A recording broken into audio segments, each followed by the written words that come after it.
નમસ્કાર વિદ્યાર્થી મિત્રો, હું વિવેક વરિયા વિશ્વેસર. વિદ્યાર્થી મિત્રો, આપણું ધોરણ 10 વિજ્ઞાન પાઠ 2 એસિડ બેઝ અને ક્ષાર ચાલી રહ્યું છે. લેક્ચર 1 થી 9 પૂરા કર્યા આ ચેપ્ટરના. આવી રીતે આપણે ચેપ્ટર 5 ના પણ પૂરા કર્યા છે. તમામ સવાલ આપ્યા છે. જો તમે નવા છો તો ચેનલની વિઝિટ કરો. લેક્ચર નંબર 10 માં આગળ વધીએ. વિડીયોને ખાસ લાઈક અને શેર કરો વિદ્યાર્થી મિત્રો, જેથી કરીને તમે આસાનીથી નવી નોટિફિકેશન આવે એના માટે તમે બેલ આઇકનને દબાવો. વિદ્યાર્થી મિત્રો, બેકિંગ સોડા, ખાવાનો સોડા, બોર્ડની પરીક્ષામાં જુલાઈ મહિનામાં આમાંથી કેવી રીતે પ્રશ્ન આવ્યો એ તમને કહું છું હમણાં. પહેલાં તો બનાવટ આપણી રીતે કરવાનું છે, ક્યારેય ગોખવાની છે નહીં, આપણી સિસ્ટમ છે. તો કેવી રીતે કરશું? તો જો હું બોલું છું, સોડિયમ ક્લોરાઇડના જલીય દ્રાવણમાંથી કાર્બન ડાયોક્સાઇડ અને એમોનિયા વાયુ પસાર કરતા શું મળે? એમોનિયમ ક્લોરાઇડ અને સોડિયમ હાઇડ્રોજન કાર્બોનેટ મળે છે. યાદ કરો, કાર્બન ડાયોક્સાઇડ આવ્યું, કાર્બન ડાયોક્સાઇડ આવ્યું, કાર્બોનેટ લાવ્યું, કાર્બોનેટ લાવ્યું હતું. હા સર. ચાલો બીજું, પરીક્ષામાં પૂછાય બેકિંગ સોડાનું સામાન્ય નામ, તો મગજમાં ફિટ કરી દે ખાવાનો સોડા. પણ તને રાસાયણિક નામ કે તો તારે હંમેશા લખવું પડે NaHCO3 અથવા સોડિયમ હાઇડ્રોજન કાર્બોનેટ. પૂરક પરીક્ષામાં પ્રશ્ન પૂછાય, ઈડલી બનાવવા માટે તમારા મમ્મી કયા સાર વાપરશે? સારનું નામ આપો. તો જે વ્યક્તિએ ખાવાનો સોડા બેકિંગ સોડાનું લખ્યું હશે ને નામ, એ ખોટું પડે. સાર કીધો છોકરાઓ, ક્ષાર હંમેશા સોડિયમ હાઇડ્રોજન કાર્બોનેટ લખવું પડે. સામાન્ય નામ કીધું હોય ને તો જ ખાવાનો સોડા બેકિંગ સોડા આવે.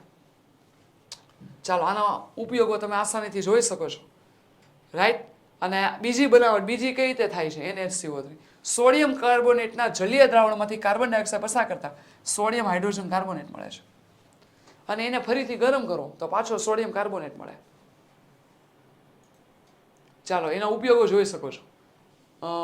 બેકિંગ પાવડરની બનાવટમાં, ટાર્ટરિક એસિડની બનાવટમાં, ત્યારબાદ તેને ગરમ કરવા માટે પાણી સાથે મિક્સ કરવામાં આવે તો કેક, પછી પાવ અને ભજીયા ફૂલે છે. આને લીધે જ થાય. આપણે ઘરે ખાવાનો સોડા રાખીએ છીએ.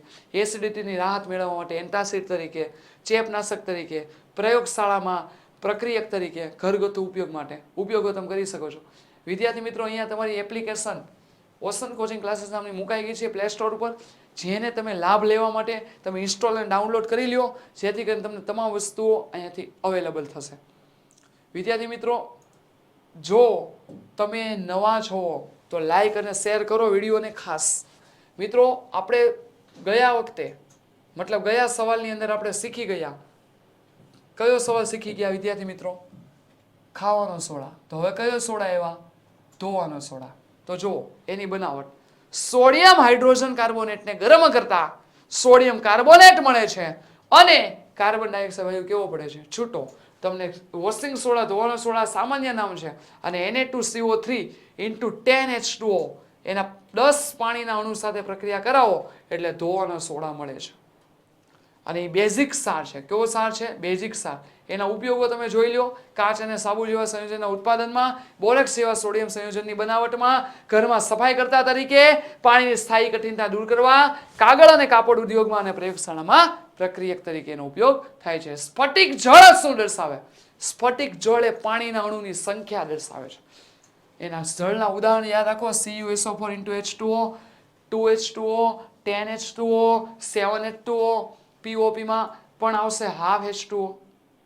ચાલો, શુષ્ક કસ્તળીમાં કોપર સલ્ફેટના સ્ફટિકને ગરમ કરતા શા માટે તે રંગહીન બને? જો તમે કોપર સલ્ફેટના સ્ફટિકને ગરમ કરો, તેમાંથી પાણીના અણુઓ દૂર થઈ જાય. પાણીના અણુઓ દૂર થઈ જાય તો એનો રંગ મળતો નથી. એનો રંગ ભૂરા રંગના જે હોય એ સ્ફટિક મળે છે. Thanks for watching. વિદ્યાર્થી મિત્રો, હવે ફક્ત POPની બનાવટ બાકી રહી છે ચેપ્ટર નંબર 2 પૂરું થવા માટે. મિત્રો, વિડીયોને લાઈક અને શેર કરો અને સબસ્ક્રાઇબ ચેનલને કરો. આપનો ખૂબ ખૂબ આભાર. Thank you very much.